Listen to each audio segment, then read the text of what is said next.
गुजरात सरकार की नई कैबिनेट का शपथ ग्रहण हो गया है। इस बदलाव को 2027 के चुनाव से पहले की रणनीति के तौर पर देखा जा रहा है।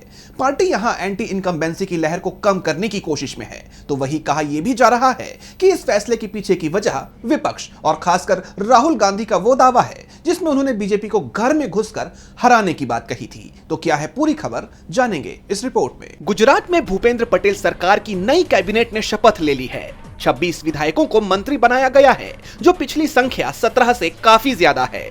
इस बड़े फेरबदल के पीछे का कारण 2027 के विधानसभा चुनाव और बढ़ती एंटी इनकम्बेंसी को माना जा रहा है। कुल 19 नए चेहरों को कैबिनेट में शामिल किया गया है, जो एक बड़ा संकेत है कि बीजेपी सत्ता विरोधी लहर को कम करने की कोशिश में है। पुराने मंत्रियों के इस्तीफे के बाद यह बदलाव हुआ है। कैबिनेट में सामाजिक समीकरणों का भी पूरा ध्यान रखा गया है।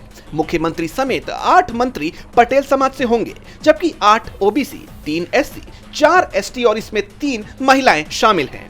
सबसे पहले शपथ लेने वाले हर्ष सांघवी को डिप्टी सीएम बनाया गया। वो इससे पहले गृह मंत्री थे और ताबड़तोड़ बुलडोजर एक्शन के लिए जाने जाते हैं। क्रिकेटर रविंद्र जडेजा की पत्नी रिवाबा को भी मंत्री बनाया गया है।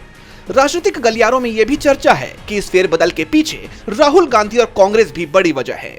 राहुल गांधी ने संसद और अपने गुजरात दौरे पर कहा था कि कांग्रेस बीजेपी को घर में घुसकर हराएगी और बीजेपी राहुल के इस दावे को हल्के में लेते हुए नहीं दिख रही है और इसलिए वो संगठन को मजबूत करने की कोशिश, वोटरों में नई उम्मीद जगाकर और एंटी इनकम्बेंसी को कम कर 2027 के चुनावों में अपनी पकड़ बनाए रखना चाहती है।